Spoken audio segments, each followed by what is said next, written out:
Tomorrow is the big day for Greece. You have just created a political party. What is your goal in these elections? How come Zoti Papandreou, nesër është dita e madhe për Greqinë dhe ju sapo keni krijuar një parti politike. Cili është objektivi juaj në këto zgjedhje? Sa e zakontë është që një parti politike që krijohet në periudhën e fushatës elektorale të pretendojë të ketë sukses? Sa mundësi reale ka të ndodhë kjo? You are right. Tomorrow is a very big day for Greece. We have huge challenges after 5 years of Ju keni të drejtë. Nesër është një ditë shumë e rëndësishme për Greqinë. Kemi kaluar sfida të mëdha duke u përpjekur të rifutemi në tregje, duke kaluar në kriza financiare. Unë ndjej se nuk mund ta humbasim mundësinë për një dalje të sigurt nga memorandumi. Por gjithashtu, nuk mund ta humbasim mundësinë për të bërë ndryshime të mëdha për Greqinë, dhe prandaj unë kam krijuar këtë parti.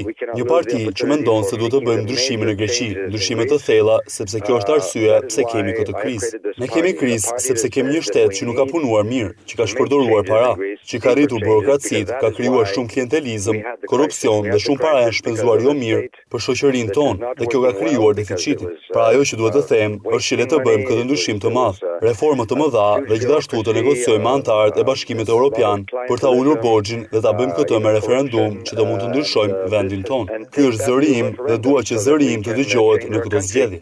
That is my clear voice and I wanted my voice to be heard. Nëse numrat ju e lejojnë, do ta konsideroni një koalicion të gjerë me Demokracinë e Re, PASOK dhe Potami me një kryeministër konsensual, qoftë edhe jashtë këtyre partive për të mos lejuar fitoren e Syriza? I personally do not see we working with Samaras and New Democracy. I worked with them in the past. Personalisht nuk mendoj se do të punoj me Samaras dhe Demokracinë e Re. Kam punuar me ta në të kaluar. Shpresoja që të bënim ndryshime të mëdha me koalicionin që kishim për shoqërinë greke dhe shtetin grek, të vendosnim meritokracinë dhe transparencën, të cilat unë doja t'i bëja. Unë bëra ndryshime të mëdha kur isha kryeministër. Ata i kundërshtuan këto ndryshime. Ata ndërtuan një sistem klientelist. Pra dua të them se për çdo koalicion ku mund të marrë pjesë, duhet të shohë se ka një vullnet për reforma të mëdha. Reforma të mëdha që nuk janë bërë, që nga sistemi gjyqësor, sistemi i taksave dhe sistemi politik. Nëse i bëjmë këto ndryshime dhe nëse i bëjmë referendum, atëherë unë do të mbështes një qeveri me këtë program. Nuk shoh mënyrë tjetër për të punuar me të djathtë. I don't see otherwise that we can work with the right.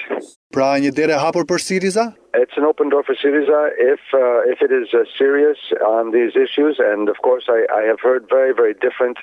Është një derë e hapur për Syrizan nëse është serioze. Kam dëgjuar shumë opinione të ndryshme nga Syriza për çfarë ata do të bëjnë. Mendoj se ka shumë kritika për ta. Nëse ata do të duan të qëndrojnë brenda Bashkimit Evropian apo jo, duhet i bindën disa rregullave të Bashkimit Evropian. Ne sigurisht mund të bisedojmë me ta, mund të gjejmë mënyra për të gjetur zgjidhje më të mira, por thjesht të thuash se do të bëjmë çfarë të duam dhe të tjerë të paguajnë për ne, mendoj se nuk është as pak realiste. And let the others pay for us, I don't think is realistic in any way.